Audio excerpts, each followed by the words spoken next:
We've been working with the chain rule in lecture a little bit, but the problems are really how you learn these things, because you want to apply them to things you haven't seen before. That's how intelligence works. You take information that you've seen and apply it to a new scenario. This is how you build your brain. So I want to just remind you of a couple of the rules that we use for things that we've seen here. Okay? Now, I see a cotangent and I see a tangent. We're going to be taking derivatives, so I just want to remind you how to do that. We all know by now that the derivative of f of, I won't even write it as prime because we're writing d dx now. The derivative with respect to x of f of g of x, outside function and inside function, is equal to the derivative of the outside function with the input remaining times the derivative of the input function, like that, inside and outside. But we also need to remember the derivative of these trigonometric functions. So before we whip through these, let's just remember really fast that cotangent is equal to cosine over sine. And to take the derivative of that, that's the same as the quotient rule, which is u prime v minus v prime u over v squared. Well, u meaning numerator in this case, what is u prime? Cosine becomes negative sine, v is sine, minus the derivative of sine is cosine, and u is cosine, all divided by sine squared, the numerator or the denominator squared. All right, well, we can take a minus out. This becomes a plus. Sine squared plus cosine squared is equal to 1. So you get 1 over sine squared. And that is, with this negative here, negative cosecant squared. That is the derivative of cotangent. So let's just write this down. We'll use that in a bit. These things keep popping up, right? And I'm not going to do them in every video, so let's just remember that. d dx of cotangent is equal to negative cosecant squared.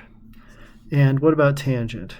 Tangent is sine over cosine, so we do kind of the same thing. U prime v minus v prime u all over v squared. What's the derivative of the numerator? Well, that's cosine. Times v, that's cosine. Minus v prime, negative sine, times u, which is sine. So these combine, and you get a plus, right? Cosine plus sine, that's equal to 1. So you get 1 over cosine squared, and that is secant squared. So let's take note of that really quick, like so. d dx of tangent is equal to secant squared. See how this one has a negative? Don't miss that. That's how you miss points on a test. I whack people for that all the time. I am brutal. I am heartless. I am a math teacher. Now, let's try some of these out using the chain rule, starting with this guy right here. 2x cubed plus 5 to the 4th.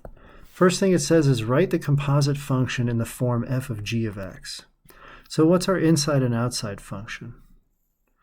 F of x, the outside function, is going to be x to the 4th, which means wherever I have inputs, take it to the 4th power.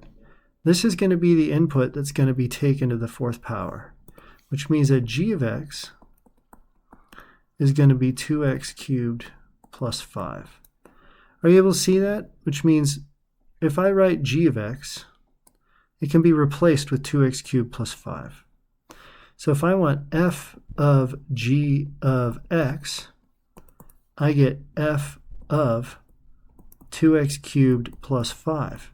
And this being the input for my formula is taken to the 4th power, and you get this. Are you able to see how that function breaks apart like that? It's important because it's kind of not like building a cake. It's kind of like building a sour ball from the inside out. layer upon layer is added on, and it creates a rich tapestry of something that ruins your tonsils. Now, my function, 2x cubed plus 5 to the fourth. We want to use the chain rule to find the derivative here. That's up here. Member, I member. So what's f prime? That's the derivative of the outside. So we'd write 4 to the third, and the inside stays the same. So this is 2x cubed plus 5, and then times the derivative of the inside up here. That's the derivative of the inside here. That's going to be 6x squared. So we're going to end up with 24x squared times 2x cubed plus 5 cubed. And that'll be the derivative for this one. That's just power rule upon power rule. That's what's stacked up there. And that is why we learned that rule in an earlier lesson. The next one brings us to what we talked about at the beginning. Sine of cotangent of x. You see how I wrote it? Want to guess what the inside and outside function are? This is our g, this is our f. The whole thing is f, right? Okay. So, chain rule, f prime. What's the derivative of the outside? That's cosine times the original inside stays the same, times the derivative of cotangent, which we already found the hard way, negative cosecant of x squared. That's the answer for this. That's as simple as it can get. So that one's done. And since we already did the trig functions, let's just do the next trig function problem while we have them written up here. I'm going to cross these off so that in the next video they stay crossed off. Next one, I'm going to write it as f of x. Let's not, because we're going to show what f and g are, right? So let's just write d dx of tangent pi x. What's the inside function? Pi x. The outside function, tangent. Okay, so this says f prime, derivative of the outside, right here, secant squared. No, I don't put squared there because I hate it. That's correct. Secant of pi x squared times the derivative of the inside function. Well, what's the power rule say? Pi is just a coefficient, it's just a number. So this is the answer to that. And that one's done. Isn't that nice? It's actually not that bad, is it? Okay, I'll whip through the other ones in the next clip. Let's stop here.